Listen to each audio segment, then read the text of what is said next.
Yes, I'd like to ask my question and then explain why I'm asking it. My question is to Barbara, did I have to be so powerless? What could I or should I have done differently? My husband was dying of stage 4 gallbladder cancer in 2005. He was in a respected academic medical center hospital under the care of an oncologist we had great confidence in. I had offered his advance directives, but they were refused several times, both by the admissions people, the doctors, the oncology service. One day, a woman oncologist came in and told us she was his oncologist now because the staff rotate every 2 weeks on and off floor duty so that they could do their research, a commendable thing. After telling us, this woman used all the expressions she could think of to get us to comply with what she wanted instead of what we wanted. She said, "He is starving to death." She ordered intravenous nutrition and hydration. Then she asked the surgeons to do more exploratory work, take more x-rays, do more surgery. They wisely refused. All the while I was asking her to release him to hospice care, which I had arranged, but she refused. 2 weeks later, she told me she would release him to hospice the next morning because, she said, "I'm rotating off the case." And when I asked her why she wouldn't do it sooner, she said, "I never give up."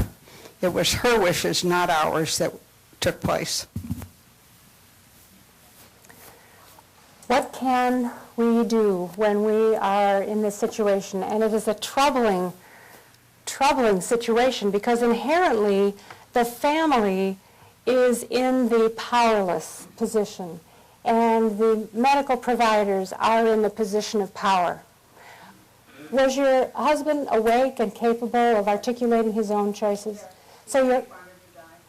So sometimes, this is a question quite beyond advance directives. Advance directives come into play when a patient loses the ability to speak for themselves. This woman's husband did not lose the ability to speak for himself. He was saying to his doctors, "I do not want your aggressive interventions. I want hospice care." And that request was overruled by this physician who prided herself on never giving up. That's not right. That's not what the law says about where decisions reside in our healthcare system. That's not what medical ethics say about where healthcare decisions reside in our medical system. But it is unfortunately the experience of many, many people who feel in awe of and overpowered by an authoritarian physician who will not follow the patient's wishes. Call compassion and choices. A big part of our mission is individual consultation. We coach people in crisis and not in crisis about how to prepare and how to navigate these very complicated, difficult shoals of end-of-life decisions. We will help you articulate your rights to a doctor who is domineering in that way. We will speak to the doctor, we will speak to the ethics committee, we will speak to the authorities in the hospital, if necessary, to make it clear that it's not about what a doctor wants. It's about what patients want. To foist unwanted, burdensome treatment on a person who says, "I do not want it," is a battery. It's always been a battery. It is still a battery in our highly technological society where we pride ourselves on treating diseases very aggressively. But we have lots of experience in this. We have lots of experience in coaching people and in very directly making it clear who should be in charge and when the time has come to transfer the patient to hospice care. So our 800 number, 800-247-7421. Our website, www.compassionandchoices, all one word, .org. We are always available to intervene in situations like that. Hi, I'm Elaine Stevens and a member of the Cleveland Memorial Society. You noted in your talk the discrepancy between the number of people who actually used the medication to assist in their death and those who did it with the help of with the direct help of a physician. I wasn't sure how the other group, you said there was the covert practice of helping people end their lives? And I'd like you to comment on why you think there is such a discrepancy. Yes. The difference is between states like Oregon and Washington, where the request process is out from the shadows. It's open. It's transparent. It happens with the doctor's office, in the doctor's office, with families there. The physician can ask for second opinions. The law says that anyone making a request must be notified about hospice and aggressive pain control. Those are the only statutes that I know of in the country that actually mandate telling dying people about hospice services, and it's a very good thing. So it's an open, transparent process from beginning to end where the patient remains in control. That's 1 in 1,000 deaths actually end then when the patient does take the medication. The remainder die naturally.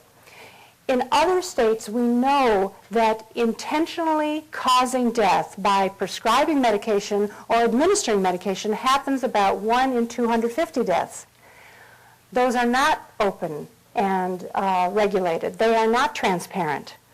They are completely clouded in secrecy and shame and guilt, and no one talks about the reasons that a patient might be making this request or reasons that a doctor or nurse might be considering this action. There are no open second opinions. There are no open and transparent referrals to hospice or a palliative care expert or a psychiatrist or psychologist, to evaluate the motives behind it.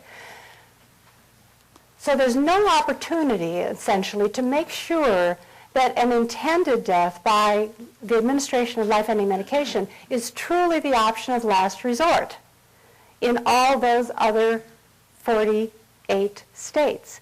I think that's why the incidence is so high, is because people think that they need to act while they still have the wherewithal to act secretly and covertly. There is not the opportunity to do the good peer review and evaluation process, and so many of those occur when there could actually have been other palliative care interventions that could have been tried, perhaps successfully. That's my take on why, when you bring something out of the shadows, regulate it, make it transparent, subject it to all of the good professional scrutiny that other decisions like stopping ventilators and stopping renal dialysis and all of those other end-of-life decisions that also cause death are subjected to. This should be no different. And we can actually reduce the incidence if we'd be willing to face it head-on, talk about it frankly, not create these criminal sanctions, and integrate it into end-of-life care.